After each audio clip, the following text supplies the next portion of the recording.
Hello friend, जय श्री कृष्ण, सीताराम। આજે આપણે બનાવીશું મગના ભજીયા। ભજીયા તો ઘણા બધા ખાધા હશે, પણ આજે આપણે મગના ટ્રાય કરી કેવા બને છે। પણ મેં બનાવ્યા અંદરથી એકદમ સોફ્ટ અને બહારથી એકદમ ક્રિસ્પી, જાણે ખાતા જ રહીએ। તો ચાલો આપણે એને બનાવીએ। તો એના માટે એક વાટકી જેટલા મગ મેં 2 થી 3 કલાક પલાળેલા છે। પછી એમાં 1 નંગ ડુંગળી છે, 2 નંગ મરચાં છે અને 7 થી 8 લસણની કળી છે। હવે આપણે મગને મિક્સરની જારમાં પીસી લેવાના છે, એટલે એનું જે બેટર છે એ થોડું ક્રિસ્પી રાખવાનું છે, એટલે દરદરું રાખવાનું છે। અને એની અંદર આપણે લસણની 7 થી 8 કળીને એડ કરી દેવાની છે અને મરચાં પણ એમાં એડ કરી દેવાના છે અને એને આપણે પીસી લેવાનું છે। આ બેટર થોડુંક જાડું રાખવાનું છે।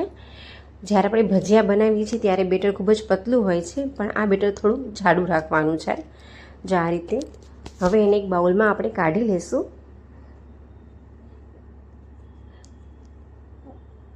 મગના ભજીયા છે ટેસ્ટમાં ખૂબ જ બેસ્ટ લાગે છે। હવે એની અંદર આપણે બધા મસાલા એડ કરશું। ડુંગળી, હળદર,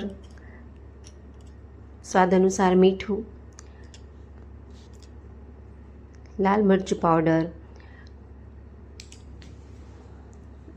અને આમાં થોડુંક આપણે લીંબુનો રસ પણ એડ કરવાના છે, કેમ કે લીંબુના રસથી પણ ખૂબ ટેસ્ટ લાગે છે। આમાં કોઈ પણ સોડાની જરૂરત પડતી નથી। હવે આને એકદમ મિક્સ કરી લેવાનું છે।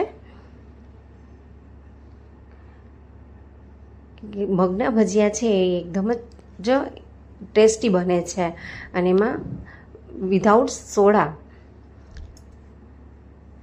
આપણું તેલ જે છે એ ગરમ થઈ ગયું છે અને ધીમા ફ્લેમે રાખવાનું છે, કેમ કે ફાસ્ટ ફ્લેમે જો આ ભજીયા મૂકશું એની અંદર તો આપણા ભજીયા છે એ બહારથી તો તળાઈ જશે પણ અંદરથી કાચા રહેશે।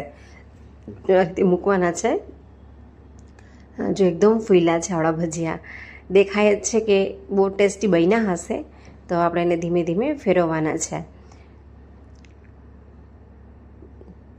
બહારથી એકદમ ક્રિસ્પી અને અંદરથી એકદમ જારીવાળા મસ્ત થયા છે ભજીયા। જોઈને જેમ થાય મોઢામાં પાણી આવી જાય છે। જો હવે આપણા ભજીયા છે એ રેડી થઈ ગયા છે, તો હવે એને આપણે પ્લેટમાં કાઢી લેશું। તો તમે આની સાથે ગ્રીન ચટણી અને સોસ પણ લઈ શકો છો। આપણા ભજીયા રેડી થઈ ગયા અને સર્વિંગ પ્લેટમાં એને સર્વ કરશું આપણે। તો જો આપણી આ સર્વિંગ પ્લેટ રેડી છે જલ્દી ટેસ્ટ કરવા માટે।